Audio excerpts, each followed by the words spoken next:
The advice sounds intuitive. When anger boils over, let it out. Punch a pillow, scream into the void, destroy something in a rage room.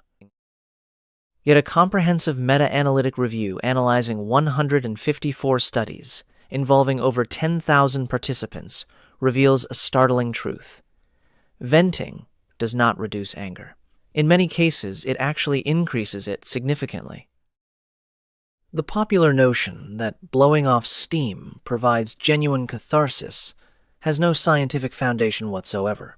This finding upends decades of folk wisdom that have persisted since Freud first compared unexpressed anger to pressure building inside a tea kettle. The key to understanding why venting fails lies in physiology. Anger is fundamentally an arousal state, characterized by elevated heart rate, increased blood pressure, faster respiration, and heightened muscle tension. Activities like punching bags, jogging intensely, or smashing objects in rage rooms increase this physiological arousal rather than decreasing it. The body cannot distinguish between running from danger and running out frustration.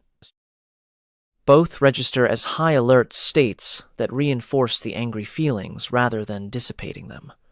Any temporary satisfaction from venting actually reinforces aggression over time. What actually works is the opposite approach, turning down the heat.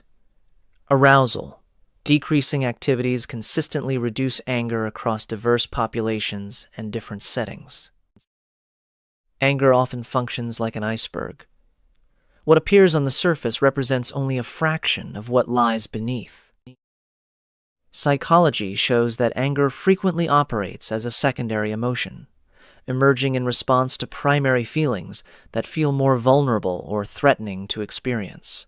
Fear, hurt, shame, disappointment, and sadness often hide underneath angry outbursts.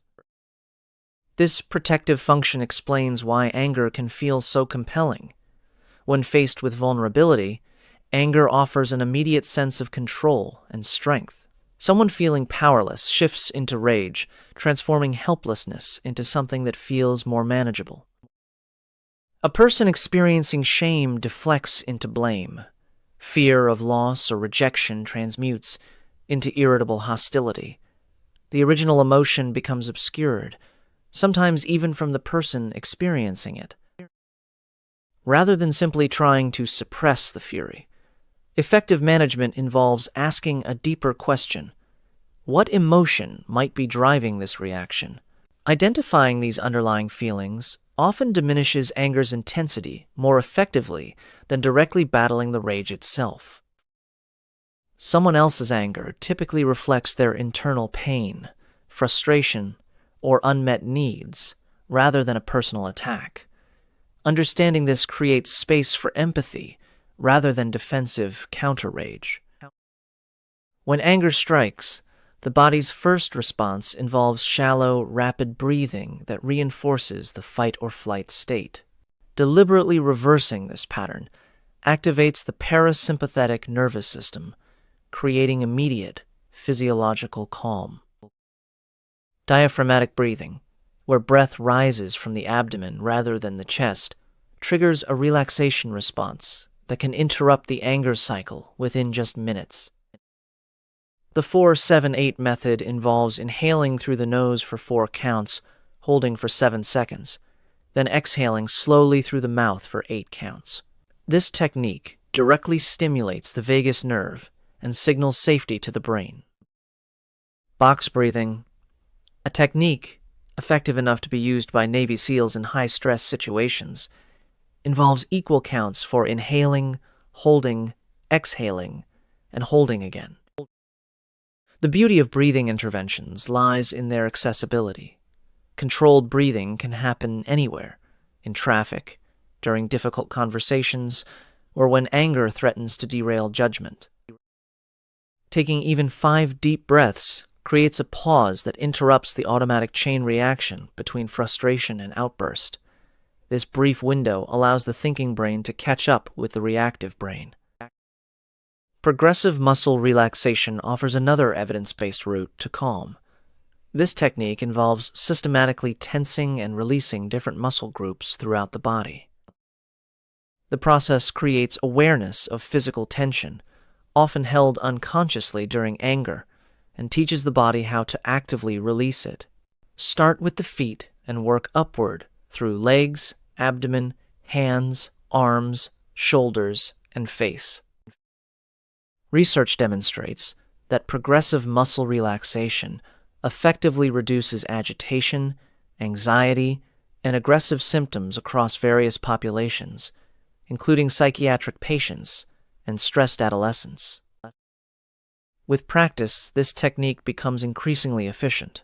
What initially requires working through all muscle groups can eventually be abbreviated to targeting areas where tension typically accumulates: the jaw, shoulders, or hands.